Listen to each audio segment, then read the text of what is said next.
O Pormenores desta semana está na livraria Etali Publish, aqui na cidade de Maputo, um local onde todos os leitores e amantes de livro são obrigados a conhecer, porque temos propostas super convincentes e atraentes para este público-alvo e não só. Mas, embora lá para o meio iremos falar um pouco desta proposta em termos de livraria, vamos nos concentrar nos primeiros instantes neste livro. Não são dois, são edições diferentes. Chama-se Kwashala Blues, de Gessemus Kassinda. Gessemus Kassinda é cofundador desta livraria, mas também editora, é também escritor e um agitador cultural por completo, para além também de ser jornalista, entre outras funções que tem acumulado durante este percurso. O que nos traz aqui é este livro, mas também para perceber o que ele tem feito, tanto em Moçambique como fora, no mundo acadêmico, mas também no mundo artístico-cultural. E acompanhe-nos desse lado, que é por aí que nós vamos viajar em torno desta figura que é conhecida e reconhecida pelos seus feitos que não passam despercebidos. Bom, Gessemus Kassinda, penso que esta apresentação não nos vai iludir, é mesmo isso que Gessemus é. Este livro acabou tendo 2 edições, o que significa que teve uma presença aceitável no mercado. Sim, pronto, quando lançamos o livro, pessoalmente costumo dizer que a ideia era, eu sempre pratiquei escrita, e depois de muitos anos a publicar em jornais, a coordenar antologias, a estar em antologias e revistas e a editar livros também, achei que seria importante disponibilizar os meus próprios ensaios, do ponto de vista de criação literária, como forma de medir um pouco aquilo que seria a reação do público, o debate, enfim, e partilhar aquilo que eu gostaria de dizer, porque quando a gente se propõe a escrever um livro é porque temos alguma coisa a dizer, alguma coisa a partilhar, então eu achei que queria fazer isso. E lancei o livro Kwashala Blues e pronto, o resultado foi além daquilo que eu esperava, e é por isso que pronto, acabou chegando a uma segunda edição e a coisa tornou-se um pouco mais séria do que antes, mas o importante é que o Kwashala Blues neste momento está a servir também para eu ensaiar minhas próprias propostas estéticas, minhas propostas literárias, mas também a fazer algumas experimentações artísticas em diálogo com outras artes, a partir da própria música, que é usada como referência para construir o enredo, mas também o audiovisual e outras artes. Então, estou neste momento a celebrar o meu momento criativo e o meu momento de experimentação criativa com o Kwashala Blues. Exato. É em torno da música, sobretudo, que este livro gira. O que é que a música lhe deu que está a devolver através do livro? Certo. O que acontece? Há 2 referências. Primeiro, eu cresci em Nampula e em Kwamba, e tanto em Nampula como em Kwamba cresci mergulhado dentro do universo da cultura macua, e uma das coisas que acontece na cultura macua é que uma das ferramentas que é usada para a educação são as histórias. E as histórias são contadas em vários lugares. Em casa, por exemplo, através dos nossos pais, nossos avós, eles contam histórias, e assim como, por exemplo, nos ritos de iniciação, que é, digamos, uma instituição tradicional de educação que opera esta passagem, no caso da infância para a adolescência, ou se quisermos dizer juventude, também os ensinamentos, que por exemplo em Macua chamam de Ikanô, eles são transmitidos a partir de histórias. Então, o que quer dizer que as histórias fazem parte do meu processo de crescimento, então isso de certa forma me marca. E dentro dessas histórias, quase boa parte das histórias dentro da cultura macua, elas têm canção. Tem sempre a história, e no meio da história há sempre uma canção que é usada pelos personagens para ilustrar alguma coisa, o que demonstra que a canção está ali sempre. E quando começo a ler vários livros, e principalmente quando eu dou o meu encontro com as literaturas africanas, eu encontro uma presença muito forte da canção em autores como Ngugi wa Thiong'o, do Quênia, e Alema Banco, da República do Congo. E esta presença da canção, este diálogo com as várias músicas dentro das histórias, acabou me fascinando em pensar que se calhar esta era uma forma de contar histórias, em que se calhar quando contamos histórias, como as histórias têm a ver com as pessoas, e a canção e a música também têm a ver com as pessoas, então achei que se eu quisesse contar histórias, para que fossem histórias que tocam o âmago do ser humano, as minhas histórias deviam ter música. Então acabei passando a explorar isso, mesmo as histórias que eu usei para as antologias em que eu participei. Publiquei uma história no Duke Literary Magazine, por exemplo, na Namíbia. A minha história lá também tinha um espetáculo de Kwachala. Enfim, quase todas as histórias que eu publico têm sempre alguma referência à música lá, alguma referência à canção, alguma referência à dança, porque acho que são coisas que estão muito ligadas à nossa própria vida e as histórias têm a ver com a nossa própria vida. Então, isso acabou me induzindo, de certa forma, a usar o Kwachala como estilo de música e o blues como estilo de música. No caso, nesta fusão entre o Kwachala e o blues, para construir o meu enredo da minha história, também como forma de mostrar que as nossas vidas também estão em fusão, as nossas vidas estão conectadas e que, de certa forma, nós temos essa pretensão de ser cosmopolitas, independentemente do lugar de onde nós viemos. No caso dos meus personagens, apesar de serem de Namicopo e Nampula, eles têm uma pretensão de ser cosmopolitas. E por que não outros ritmos? Por que este casamento entre Kwachala e blues? Sim, aí eu queria trabalhar duas coisas interessantes. Por um lado, o Kwachala é um estilo de música que está quase a desaparecer. É um estilo de música que, pronto, podemos dizer que está quase morto, né?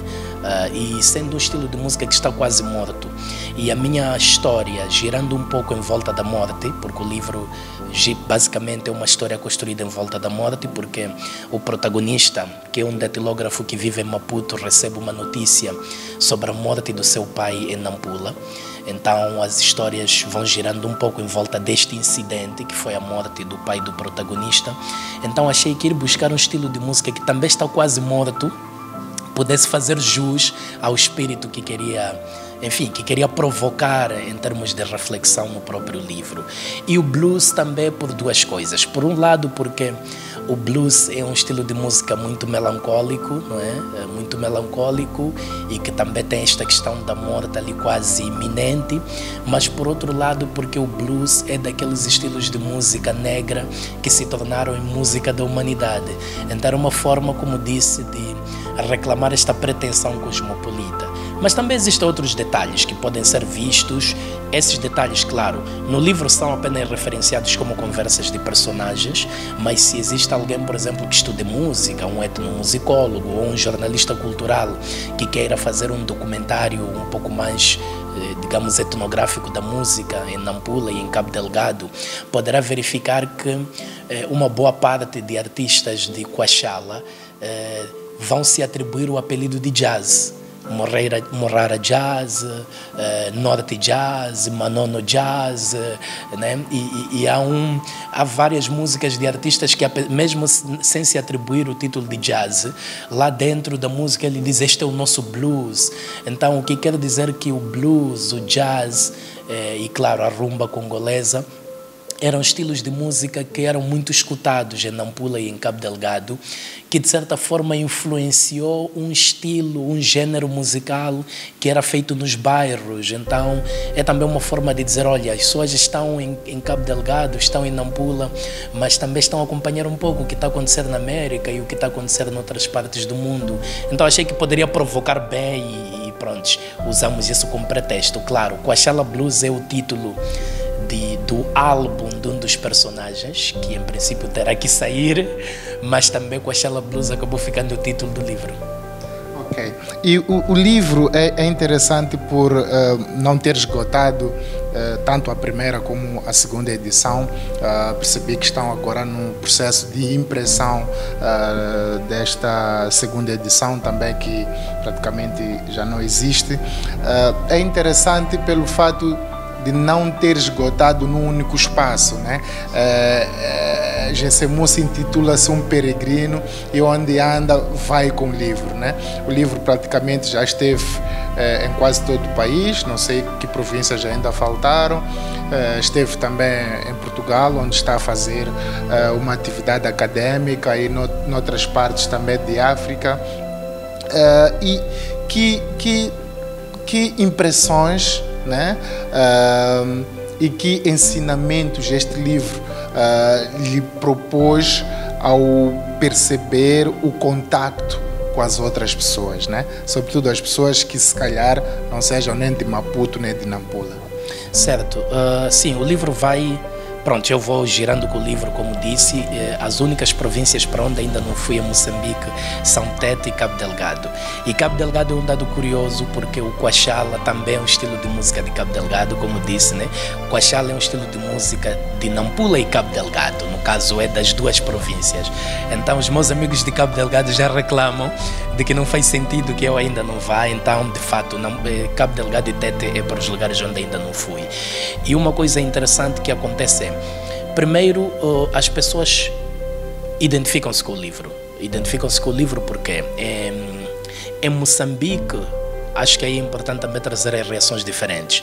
Em Moçambique, primeiro, em Nampula, o que fez as pessoas virem à procura do livro era por achar que o livro estivesse a contar uma história do Quachala. Então, como muita gente ouviu Quachala nos anos 90, lá nos bairros, dançou, então era tipo, deixa ele escutar uma história do Quachala. E quando abre o livro e começam a ler, percebem que não era uma história do Quachala. O Quachala era apenas referenciado como um estilo de música que faz parte da vida dos personagens, mas o livro não contava nenhuma história do Quachala, porque não era um livro de etnomusicologia ou não era um trabalho jornalístico para descrever uma vibe musical de um período específico. Então houve essa curiosidade e ao mesmo tempo essa coisa das pessoas procurarem uma coisa e encontrarem outra dentro do livro. E para as pessoas das outras províncias foram percebendo que afinal conseguiam se encontrar no próprio livro, porque o tipo de coisas que são debatidas no livro, vamos lá, a relação entre pai e filho, é uma questão universal. E muitos moçambicanos de vários outros pontos que não são de Nampula e Maputo, que são no caso as duas cidades que são exploradas um pouco à profundidade no livro, acabavam se identificando com essas questões. Depois, por outro lado, também a questão da viagem, sair de um lugar para outro, né? Quase boa parte das pessoas já teve que fazer esse exercício na vida. Saiu de uma cidade para outra, saiu de uma cidade para outra e enfim, esta questão do movimento, as pessoas foram sentindo isso. E também a parte já da cartografia, né? A cartografia de Nampula, a cartografia de Maputo e um pouco a cartografia de Inhambane, onde se faz uma breve paragem. Também as pessoas foram lendo e sentindo-se curiosas com isso. Em Portugal também aconteceu o mesmo. Houve um pouco desse lado. A diferença qual era? As coisas que aqui em Moçambique as pessoas punham-se a rir, em Portugal as pessoas ficavam um pouco tristes dentro da mesma história. Tipo, as pessoas em Portugal quando liam, aquela passagem muito triste, mas aqui em Moçambique as pessoas liam e punham-se a rir, porque pronto, se calhar a forma, eu meto uma pitada de humor dentro do livro, então aquelas passagens de humor para o moçambicano calham de forma natural e põe-se a rir. Enquanto que os portugueses diziam, mas como é que tu podes contar isso com tanto humor, mas uma coisa ao mesmo tempo tão triste, tão pesada?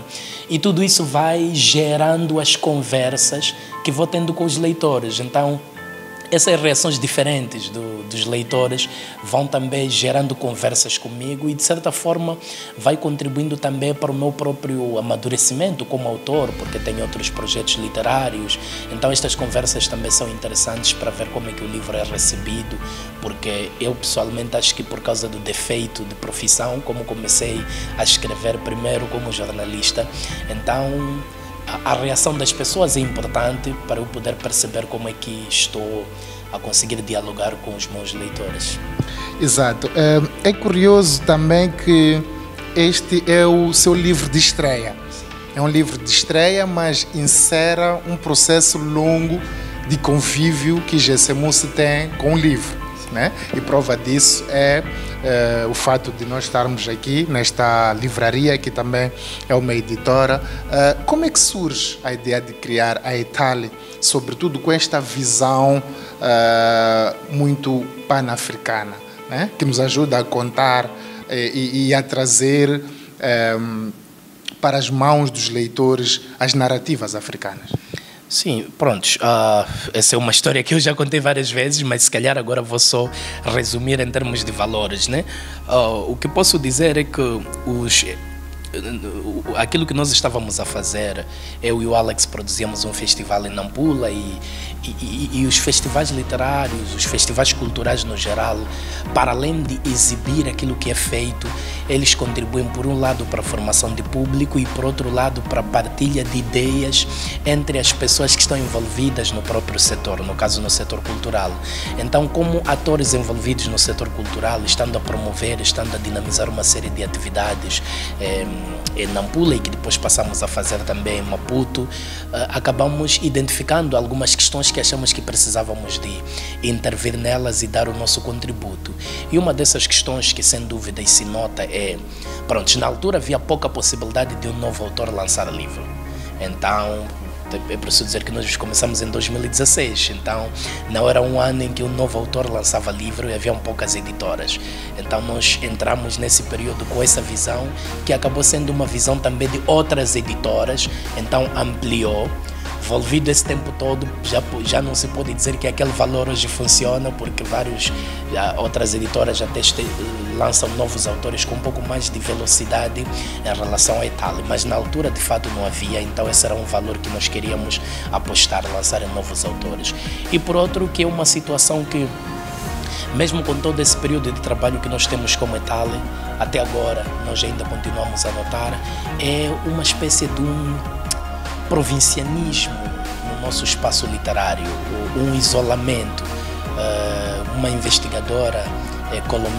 investigadora argentina que esteve aqui a trabalhar conosco, quando ela escreveu um breve reporte do que estava a fazer, ela disse que Moçambique está na periferia da periferia, porque primeiro está no continente africano, que já é uma periferia no espaço global de circulação do livro, e segundo, fala português, que também a própria língua portuguesa já é uma língua periférica no sistema global.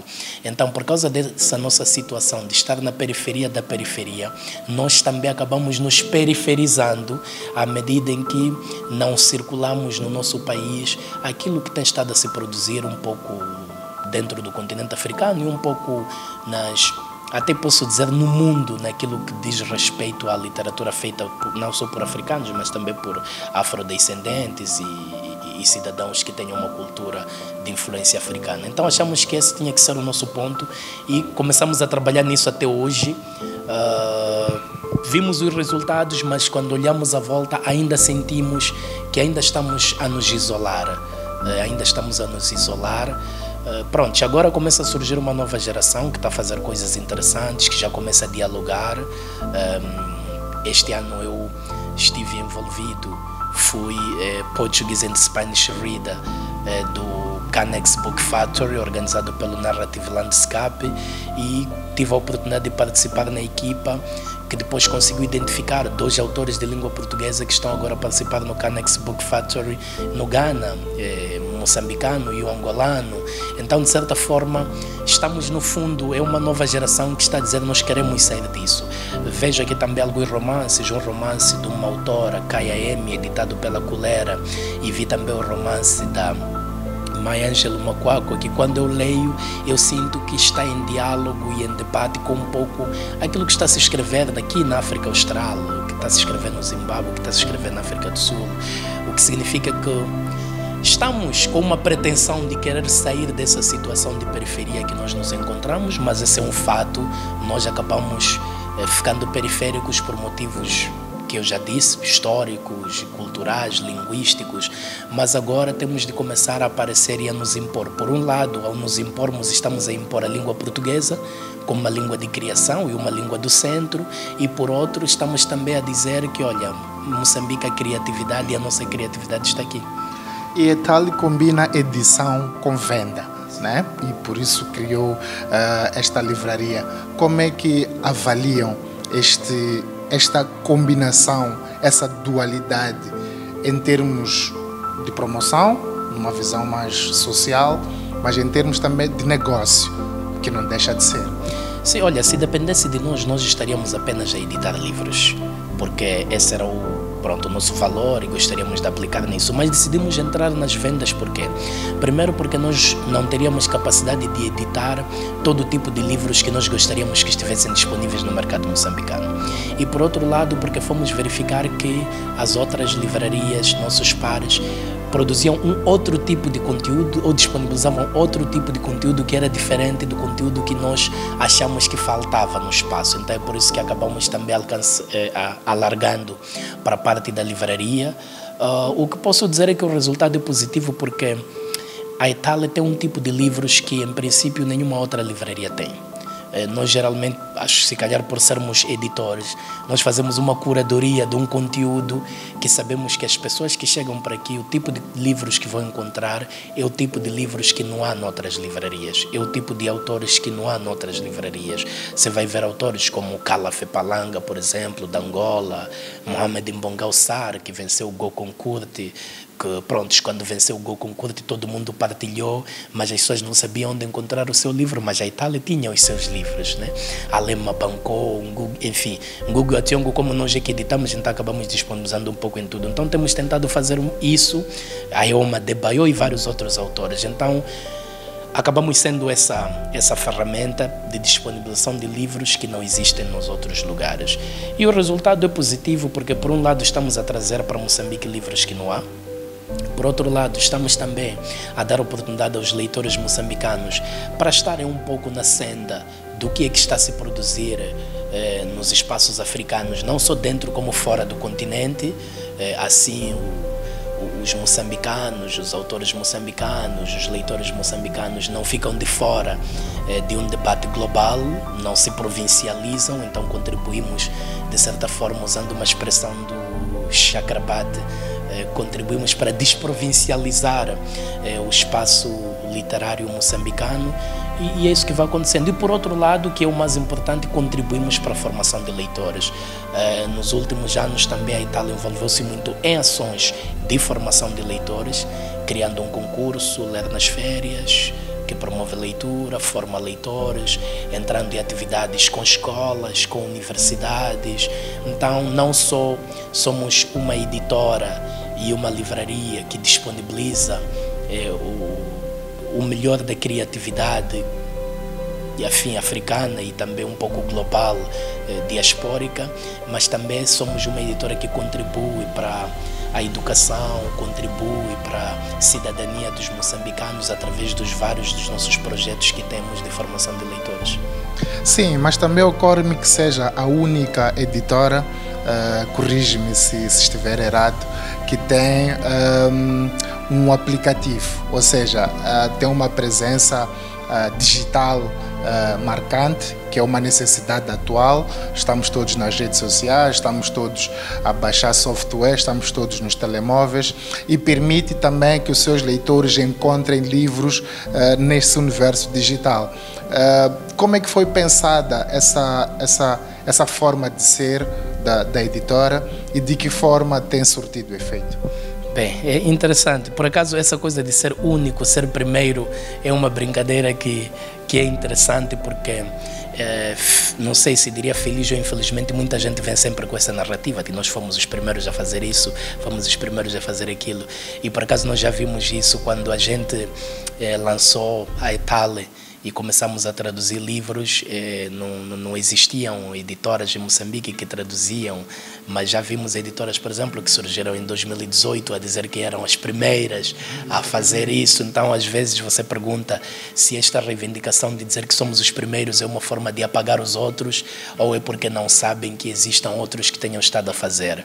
Mas mesmo assim, nós em nenhum momento reivindicamos ser primeiros, porque ficamos a saber que logo depois da independência, o Instituto do Livro e Disco, em parceria parceria com uma editora portuguesa, também já fizeram traduções em Moçambique, então nós não somos os primeiros a fazer tradução. O que simplesmente fizemos é continuar com uma tradição que já era feita, mas que se calhar não se impôs muito em Moçambique, principalmente neste período neoliberal e de democratização do próprio espaço editorial, porque a editora que eu me referi era pública, então fazia um pouco o orçamento de Estado.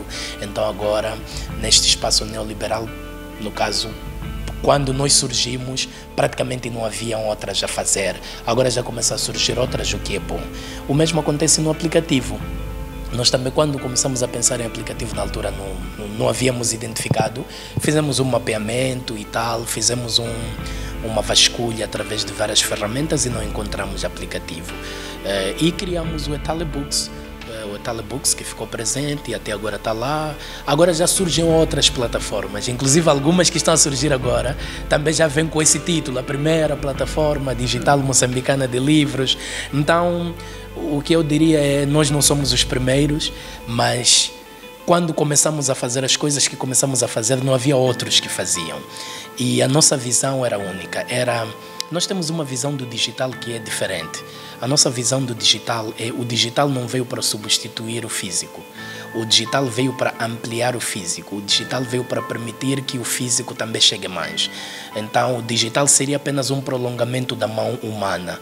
É por causa disso que os livros nossos que estão no aplicativo, todos eles existem também em formato físico. Então, quem quer vai no aplicativo. No aplicativo é mais barato porque tem, digamos, poucas despesas de manuseamento, e no físico é um pouco mais caro. Mas para além disso, o espaço digital, nós temos uma presença ativa nas redes sociais. Somos uma editora que posso dizer que tem os livros no nosso aplicativo, mas às vezes quando a gente lança um novo livro e eles acompanham as notícias pelo app, acompanham as notícias pelas nossas redes, eles acabam nos contactando para adquirir um livro físico. Então diríamos que a nossa experiência desde 2016 para cá é de boa convivência entre o físico e o digital, e através do digital temos estado a contribuir para que mais pessoas sintam essa paixão pelo livro físico, porque acabam ficando com curiosidade. Depois de ler um livro no digital, ler o segundo, o terceiro, chega uma altura que já quer tocar, já quer sentir e já quer ter uma outra experiência. Exato, Gessimus. Está uma conversa interessante, como prevíamos, pena que o tempo já não nos permite mais. Ora, só para terminar, talvez percebermos, neste momento não está ativo na editora, por outros imperativos, um dos quais é o fato de estar a passar mais tempo fora de Moçambique. De que forma esta oportunidade de beber de outras culturas e de participar em conversas e outras iniciativas artístico-culturais fora do país lhe permite olhar para o país, para Moçambique, com outros olhos? E que mudanças acredita que deviam ser úteis e emergentes para o crescimento da nossa cultura e daquilo que se propala como indústria cultural e criativa? Certo. Bem, o que eu posso dizer é a minha estadia, por exemplo, no caso específico, a minha estadia em Portugal e a minha estadia também frequente por conta do trabalho na Itália, tem me permitido olhar para Moçambique e ver que o que nós estamos a fazer é super brilhante. O curioso nisso é, pronto, antes de eu ir para a Europa eu fazia circulações no continente africano e uma das coisas que aprendi, principalmente no Quênia, com o pessoal lá com o qual eu fui aprender várias coisas ligadas à indústria cultural, mas principalmente à indústria do livro, era que nós tínhamos que construir a coisa a partir da raiz. Foi o que o Narrative Landscape e vários outros movimentos na Nigéria fizeram, foi o que vários outros movimentos na África do Sul fizeram, foi o que vários movimentos no Quênia, no Zimbábue fizeram. Era olhar para o nosso espaço, começar a verificar o que havia e construir as coisas a partir da base. E vejo que em Moçambique tem estado a ser feito isso, por isso que eu falei muito desta nova geração. Porque enquanto nós tínhamos gerações anteriores que olhavam para a Europa como o exemplo de onde tudo está a surgir, nós temos novas gerações que olham para a Europa como um espaço onde são feitas coisas de outra forma, onde nós podemos aprender alguma coisa, mas também podemos ensinar alguma coisa. E uma das coisas que eu acho que nós podemos ensinar, naquilo que eu tenho estado a ver, por exemplo, nos vários movimentos, é como é que, por exemplo, formam-se ativistas de promoção da leitura. Nós aqui, para além de sermos escritores, nós somos ativistas. Quase todos os escritores jovens moçambicanos são escritores, ao mesmo tempo são ativistas, em que através do seu trabalho não só escrevem, como contribuem para que outras pessoas tenham gosto pela leitura e leiam, que é uma coisa que decorre muito do nosso próprio contexto, que é uma coisa que na Europa não há necessidade ou não houve necessidade durante muito tempo, porque já havia leitores, então o escritor só ficava sentado a ler.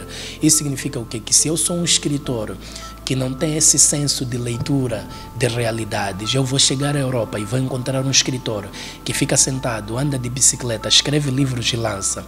Eu vou achar que o escritor moçambicano também tem que fazer isso, só que a diferença é que o escritor europeu, ao fazer isso, ele tem público, enquanto que o escritor moçambicano, ao fazer isso, ele mata precocemente a sua própria carreira.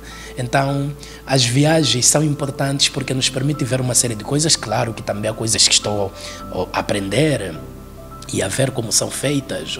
Estive no Book City Milano, na Itália, em Milão, e você vê, por exemplo, como é que funciona a indústria cultural na Itália. Você esteve também recentemente lá e vê como as pessoas trabalham a indústria cultural, como planificam, como programam, como estabelecem metas, por exemplo, que é uma coisa que nós não fazemos. Tipo, metas, vamos fazer um livro, quantas cópias este livro tem que chegar às pessoas, quantas cópias o livro tem que ter em termos de tiragem, quantas pessoas vão ler, onde estão as pessoas, como é que vamos convidá-las para ler o livro. Esse tipo de coisas lá a gente aprende, mas se percebermos que enquanto lá escritor é uma pessoa, enquanto que agente literário, gestor literário é outra, aqui em Moçambique estas duas personalidades fundem-se na mesma.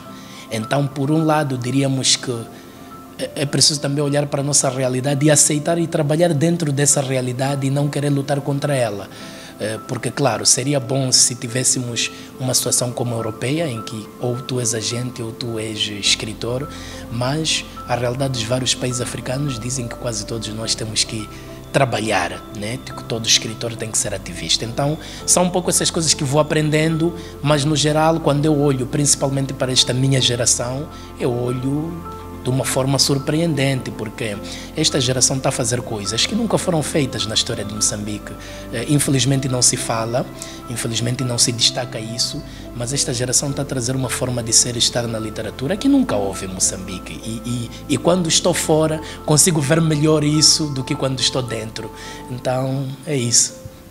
Obrigado, Gessemus. Pelo menos, modéstia à parte, não é o caso de entre aspas, nós temos muito interesse em destacar essas iniciativas, afinal, por isso que estamos aqui à conversa e vamos trazer outras personalidades do mundo da cultura e de outras artes que fazem diferença e queremos mostrar ao país e ao mundo o qual os nossos jovens têm se destacado e têm se desdobrado em mostrar o diferente, tal como a ETAL. Terminamos por aqui. Próxima semana teremos muito mais no Pormenores. Até lá.